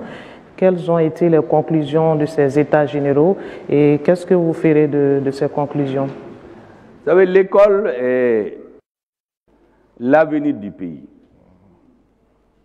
Quand vous voulez construire, quand les militaires gagnent la bataille, les populations sont nourries, il faut regarder l'avenir. Nous avions l'une des meilleures écoles de la sous-région. Ce qui est advenu, vous le savez tous. Aujourd'hui, il s'agit de réformer l'école pour rendre l'école aux élèves et aux enseignants. Vous savez que moi, j'ai vu des élèves qui étaient en 3e année. Ils sont venus dans une école malienne, ils ont trouvé l'instabilité, ils ont décidé de s'installer. Le directeur et l'école et les professeurs de l'école ont décidé que l'élève va en 3e année. Est-ce que vous savez, c'est des étudiants qui se sont levés pour venir dire non, il faut le mettre en 1re année. C'est leur avis qui a prévalu. On trouve dans des campus d'étudiants, des coupes-coupes, des fusils, parce que l'école est devenue une source de pouvoir, une source de revenus. Le ministre de l'Éducation est déterminé à mettre de l'ordre pour que l'école revienne aux élèves, aux enseignants et aux Maliens. Donc des grandes réformes sont en cours. Vous avez parlé effectivement des États généraux de l'enseignement. Il y a eu les États généraux des Maliens de l'extérieur, les États généraux de l'immigration, les États généraux de la jeunesse. Le président vient de donner une instruction d'ailleurs pour dire que tous les États généraux, qu'on remette leurs recommandations au comité de suivi de la mise en œuvre des résolutions des assises nationales. Parce que vous savez, contrairement à d'autres fois, les Maliens ont fait les grands forats et puis on rentre chez eux. Cette fois-ci, ce n'est pas ça. On a dénombré 517 recommandations sorties des assises pour qu'à la fin de la transition, le président Assimi Goïta puisse dire aux Maliens, quand je venais, voici ce que vous avez demandé. Voici ce que j'ai pu faire. Voici ce qu'il faut transmettre à la génération des dirigeants qui viennent. Et cette équipe aussi, elle regarde le gouvernement. Donc le ministre de la Refondation, tous les mois, fait le point avec cette équipe. Tous les ministres sont passés à l'examen comme les élèves. Lorsque nous finissons, c'est transmis au président. Et donc, c'est pour rassurer les Maliens. Dans le temps, on fait les grandes résolutions, on les met dans les tiroirs et c'est terminé. Donc tous les états généraux aujourd'hui, leurs conclusions vont être transmises au comité de suivi de l'application des résolutions des assises nationales, madame. Pour vous dire qu'il y a non seulement l'éducation, il y a la jeunesse, il y a l'immigration, il y a tous les états généraux. Monsieur le Premier ministre, on a vu des images tout à l'heure de cette biennale artistique et culturelle qui s'est déroulée à Mopti. C'était un moment fort de la vie de la nation. Il y a eu des annonces par le président de la transition de réhabilitation, de construction d'infrastructures sportives, côté culture et côté sport. Alors, qu'est-ce qui est fait pour le Mali aujourd'hui et qu'est-ce qu'il faut attendre? Vous savez, pour le sport d'abord, tous les stades régionaux qui sont tombés en désuétude, le ministre des Sports est en train de les réhabiliter. Parce que la jeunesse a besoin de se recréer, de s'épanouir, d'avoir de nouveaux horizons. Tombouctou n'a jamais eu de grand stade. Le ministre de la Jeunesse vient de poser la première pierre, la reconstruction du stade de Tombouctou. Je dis ça pourquoi? Parce que Tombouctou va habiter la prochaine biennale, sur décision du président de la transition. Mais avant, c'est Mopti qui a tenu la biennale. Et je voudrais ici rendre un hommage mérité à la population de Mopti, aux autorités politiques et administratives de Mopti, et à tous les Maliens qui ont cru à cette biennale. En 3 mois, Mopti a organisé ce que le Mali prépare en 3 ans, alors que le centre était l'épicentre de l'insécurité. Nos amis de l'étranger, certains nous ont dit, c'est trop risqué, il ne faut pas le faire. L'équipe actuelle, c'est une équipe de défi. Pendant que nous avons l'œil rivé sur Kidal, parce que beaucoup ne savent pas que depuis 2021, l'œil là est sur Kidalo. De Bankou Féo. C'était en train de nous parler d'élections ici. Mopti a réalisé ce à quoi peu de personnes croyaient. L'une des meilleures biennales dans l'histoire du Mali, en 3 mois. Et pendant des mois, l'ORTN nous a fait plaisir de nous sortir régulièrement les biennales par chaque région. Vous savez, l'importance de ces choses, souvent vous-même, vous ne les sentez pas, vous les faites comme ça. Mais vous ne savez pas que quand quelqu'un du Kasso ou de voir les gens de Kidal, il voit leur culture, il passe le temps à regarder à la télé, il a le sentiment que ce sont ses frères. Quand des gens de Menaka, de Taoudeni, regardent ce qui se passe à Sikasso et autres, le sentiment d'appartenance à une même nation. Ça, c'est une forme de guerre aussi que nous ne voyons pas. Donc, le ministre de la Culture, comme je l'ai dit, ça fait rire. Il n'est pas dans les Tulongé. Lui aussi, il est dans sa guerre. La guerre de la construction de la cohésion nationale. Et donc, je voudrais finir ici par saluer encore Mopti et dire à Tombouctou, le prochain défi, c'est vous. Je voudrais profiter de l'occasion pour les saluer. Saluer les populations de Rarousse, de Gao, parce que imaginez-vous, le jour où on a fait exploser le camp de Gao, où certains pensaient à la panique. C'est dans une mosquée que l'imam haranguait les foules pour dire aux terroristes que 2023 n'est pas 2013, qu'ils les attendent des pieds fermes, ne sachaient même pas ce qui va se passer dans le camp. Mais nous, on savait ce qui se passait. Mais le fait qu'on n'a pas pu déstabiliser la population pour la retourner contre le gouvernement, ça c'est aussi votre guerre. Notre peuple doit être félicité ici, et tout le monde. Je vous propose là-dessus qu'on passe au dernier chapitre de l'émission, le chapitre des réformes avec l'adoption par exemple de la nouvelle constitution. C'était une réforme majeure dans un vaste chantier et vous vous êtes personnellement investi pour que cela soit. Donc on va regarder quelques séquences d'images et déclarations et nous allons revenir sur ce plateau pour poursuivre le débat. Pour la réussite des réformes institutionnelles et politiques, dont la plus importante reste le référendum constitutionnel. Il est là au CICB le 15 mai 2023 pour le lancement de la vulgarisation du contenu du projet de la nouvelle constitution. Il est encore présent le 31 mai 2023 pour présider la clôture de la vulgarisation. C'est un immense bonheur pour moi, mesdames et messieurs, de constater que les actions programmées ont été des moments d'affirmation, voire de réaffirmation de la volonté de refondation exprimée par le peuple malien lors des assises nationales de la refondation, les ANR. Cet exercice d'échange avec les forces sociales et politiques de notre pays, instruit par le chef de l'État, président de la transition, le colonel Assimi Goïta, a été magistral grâce à l'engagement et la détermination de tous et de chacun pour soutenir le projet de refondation. Le Premier ministre a abattu un travail titanesque en amont pour arriver au vote du projet de constitution. Pendant toutes ses missions, il ne rate aucune occasion pour expliquer le bien fondé du projet de constitution. Le Premier ministre a rencontré plusieurs mouvements, associations, corporations, élus, personnalités influentes pour expliquer la nécessité de voter la nouvelle constitution soumise par le président de la transition, chef de l'État.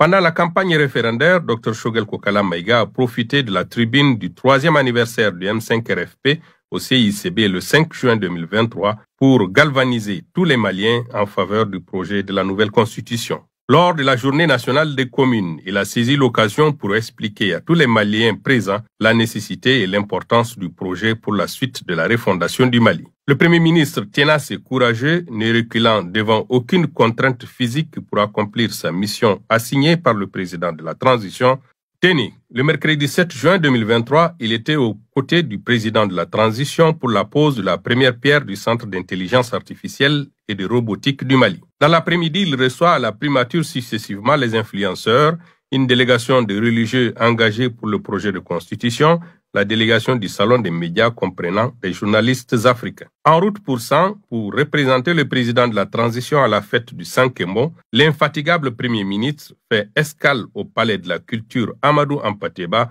pour présider l'ouverture du Salon des médias. C'est tard dans la nuit du mercredi 7 juin que le Premier ministre arrive à Ségou pour continuer le lendemain, jeudi 8 juin, à 6h30 sur la ville de San, où il présidera la cérémonie du Sankemo jusqu'à 13h. Je vais me retirer tout de suite parce qu'à Bamako, à 16h, nous allons lancer la campagne du 8 avec tous les membres du gouvernement. Donc, aïe doit ou kaye. Quand Fawien Fana et référendum NATO le 18 juin 2023, Sankau Kaira, ko Oulou fait, comment flatter? Mario engagement dit, gouverneur y a dit, il faut faire le plébiscite. Donc quand gagner durant des plébiscite au Corée fait bas de Kangafo, Kanafo 52%, 53% de Ambo donc mais il faut plébiscite au Corée avec 100% là. Mbado 100 benake. Sans repos, le 8 juin 2023, il reprend la route de Bamako pour prendre part au rassemblement du 8 au stade du 26 mars vers 16h45. Ce sacrifice pour le Mali, il fallait le faire quand on s'appelle Choguel Kokala Maïga. Rassemblement du 16 juin 2023, stade du 26 mars. Après le rassemblement du 8 juin, le Premier ministre a rappelé tous les Maliens acquis au changement, notamment le M5 RFP et les forces du changement pour la refondation à se mobiliser massivement. Le 18 juin, jour du vote, il accomplit son devoir citoyen à l'Institut Sacré-Cœur. Monsieur le Premier ministre, pour la nouvelle Constitution, vous avez demandé un plébiscite, vous l'avez certainement eu, la Constitution est adoptée, elle est même promulguée. Est-ce que vous considérez cela comme un défi relevé et qu'en est-il de son application pleine et entière, cette nouvelle Constitution? Le défi est plus que relevé. Quand le président a accepté que nous tenions les assises, le défi c'est de rester conforme à sa vision, c'est-à-dire des assises dans lesquelles tous les Maliens se reconnaissent, qui prennent en compte les préoccupations de tous les Maliens. Et jamais dans l'histoire du Mali, on a organisé de bas en haut un regroupement aussi représentatif. Je voudrais ici rendre un hommage mérité à notre triumvirat, les trois ministres, le ministre d'État, le ministre de la Refondation et Madame le ministre chargé des réformes avec les institutions. Au ministre de la Refondation, de façon particulière, je voudrais le remercier, en plus de ses camarades. Vous savez, c'est la première fois. On avait des perdièmes de 2,4 milliards, je crois, à payer. Lui et un cadre que j'avais proposé pour être à côté de lui, ils ont eu le courage de s'arrêter et dire aux Maliens que le pays n'a pas d'argent. On ne peut donc pas payer des perdièmes. Donc l'État a économisé 2,4 milliards. Grâce à leur courage. Au début, les gens m'ont dit, ah non, on va décourager les gens. J'ai dit, ça, c'est les pouvoirs qui cherchent à plaire aux gens. Nous, on cherche à faire ce qu'il faut faire. Les Maliens ont besoin juste de comprendre. Ce que les Maliens n'aiment pas, c'est de les prendre pour des nigauds. Les tromper parce qu'ils vont savoir et à partir du moment, la confiance est partie. La confiance, comme je dis, c'est comme un verre. Quand ça se casse une fois, on ne peut plus la reconstituer, sauf si vous passez des nouvelles. Donc, parmi les revendications qui ont été portées en son temps par les manifestations du Mali, à l'intérieur du Mali, et qui ont été décidées d'être implémentées par le gouvernement de transition sous la haute direction du président de la transition, il y a les réformes. Je rappelle que tous ces mouvements sont partis de la contestation des élections. Et donc il fallait faire en sorte que plus jamais le peuple n'arrive à contester les élections en disant simplement parce que le pouvoir les a volées. Il y aura toujours des contestations, mais que les contestations n'aboutissent pas à la déstabilisation du régime. Nous avons aussi en mémoire que la même CEDEAO dont vous avez parlé avait fait un rapport en 2018, après les élections, pour dire de ne plus organiser au Mali quelque élection que ce soit sans avoir fait des réformes politiques et institutionnelles. Ça n'a pas été fait. Donc, au sortir des élections, naturellement, tout le monde s'y est mis. Et l'une des grandes réformes, en plus de l'institution de l'organe unique indépendant des élections, c'est la révision constitutionnelle, qui est une prérogative du chef de l'État. Et donc, nous nous sommes mis en rang serré autour de sa personne. Chaque ministre a joué sa partition. On a montré le Premier ministre parce que c'est lui qui parle maintenant. Mais en réalité, les ministres ont pris le pays d'assaut. Tous les ministres ont été dans toutes les régions. Le ministre de la Défense a mené une véritable opération de guerre. Tous les jours, c'est des avions qui transportaient des ministres dans des régions, souvent dans deux régions. Et nous avons réussi de façon magistrale cette demande du président. C'est en Conseil des ministres que le président nous a dit clairement, Monsieur le Premier ministre, la réussite du référendum, c'est votre affaire. Et les membres du gouvernement l'ont pris avec les deux mains.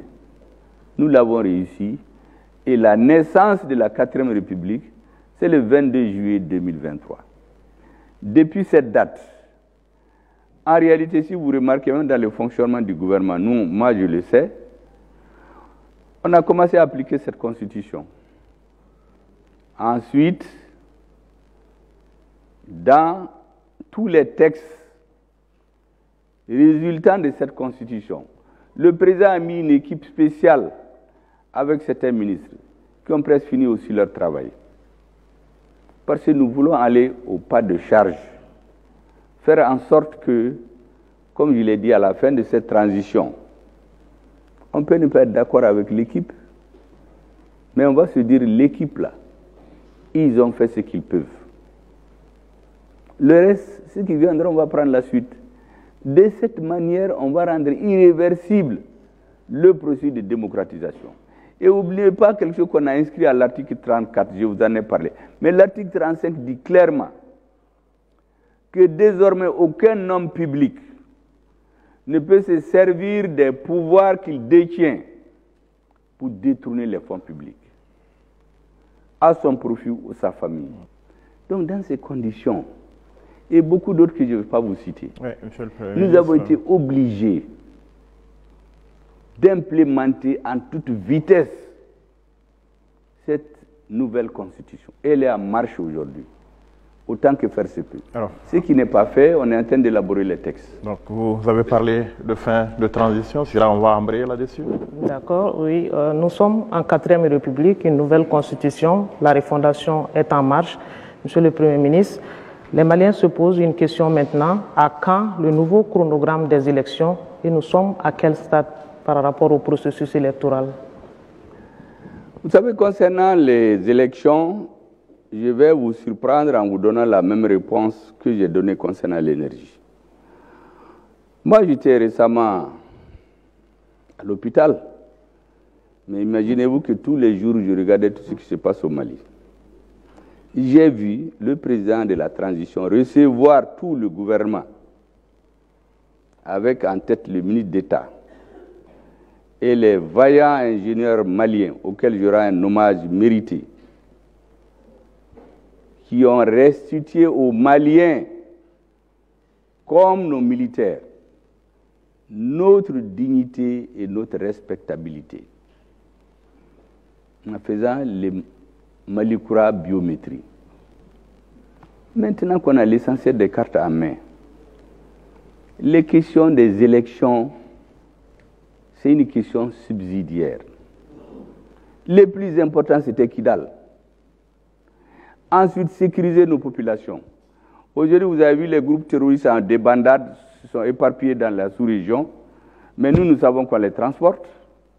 C'est pour cela d'ailleurs que nous avons introduit depuis 2022 une résolution, une demande de résolution aux Nations Unies. On est allé avec nos preuves, hein. Nous ne parlons pas comme ça, pour démontrer au monde entier qu'il y a des pays chargés du maintien de la sécurité internationale qui sont à la base du terrorisme.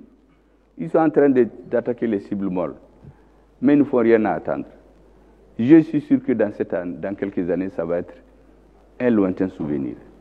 Maintenant, c'est à quoi nous devons nous convaincre pour les prochaines années, c'est de continuer à faire confiance en nous-mêmes.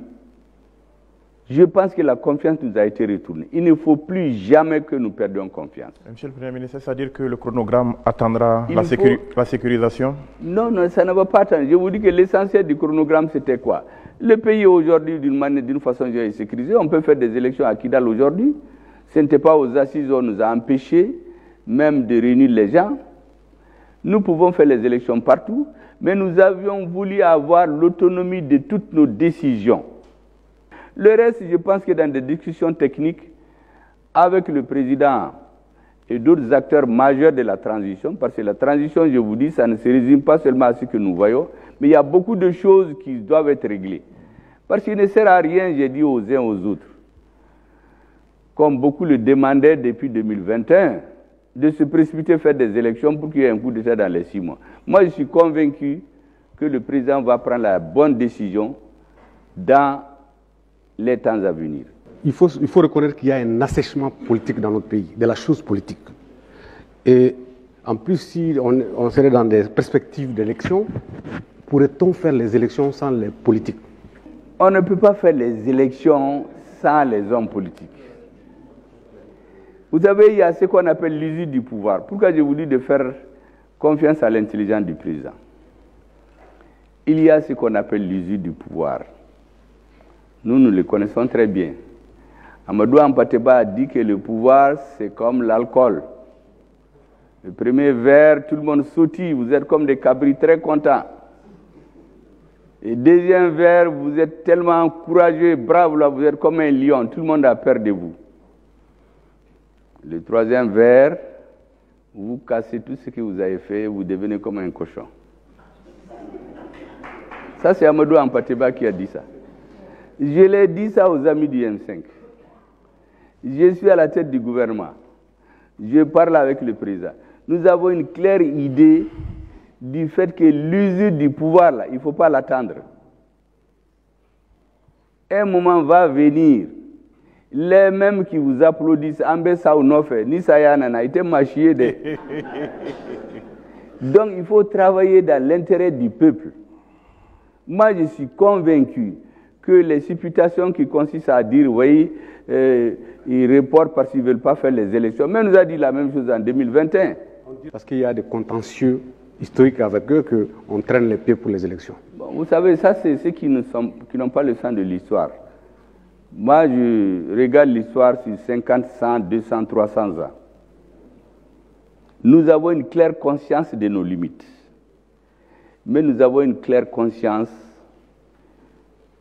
de notre mission historique.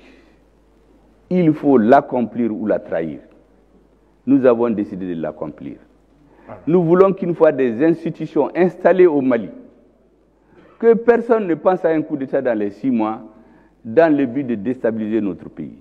Parce que les adversaires du Mali ont un objectif, c'est de multiplier l'installation des pouvoirs faibles qui vont chercher la légitimité ailleurs. Vous avez vu quand un président est élu ici, c'est pendant que la Cour constitutionnelle n'a pas déterminé ce qu'elle dit, c'est de l'extérieur qu'on envoie pour dire au président, on le remercie pour sa brillante élection. Bon, les journalistes sont obligés de faire passer, parce que si jamais ça ne passe pas, le directeur le lendemain, on va dire qu'il est contre le régime. Et les journalistes qui lisent aussi, s'ils ne lisent pas avec beaucoup d'emphase, là, ils vont dire, non, non, j'ai regardé ses yeux là, lui là, il a lu ça, il n'était pas content. Et puis il va avoir des problèmes. Mais après lui, les autres chefs vont pleuvoir, élection brillante, comme s'il y a une élection qui n'a pas été brillante. En réalité, tout ça, c'est fait pour nous intimider.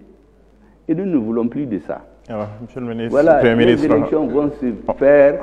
Je crois que le président va nous donner la date, qu'on va convenir avec lui, parce qu'il ne décide pas seul. Mais c'est lui le chef de l'équipe. On ne va rien faire sans convenir avec lui. On va donc conclure, si vous le permettez. Un mot de conclusion, en peut-être 1 minute. Qu'est-ce que vous avez envie de dire aux Maliens avant de quitter ce plateau? D'abord, je voulais dire aux Maliens d'avoir confiance en eux-mêmes, de prendre leur destin en main, d'avoir foi en l'avenir du Mali et de l'AES. Mais surtout, de continuer à soutenir de façon obstinée et sur la durée les forces armées et de sécurité du Mali. Je les appelle les Monebo-Déon. Il faut qu'on me trouve le mot là en soirée et puis même en dogon pour qu'on puisse leur dire. Moi, je sais qu'ils écoutent. Je ne le dis pas pour faire plaisir. Parce qu'en réalité, sans elles, nous n'avions plus d'espoir. Et enfin, vous dire à tout le monde que cette colonne vertébrale de la nation, il faut qu'on la préserve comme la prunelle de nos yeux. L'armée et l'école, aucun pouvoir politique ne doit plus jouer à les affaiblir. Parce que c'est aller à la disparition de notre État.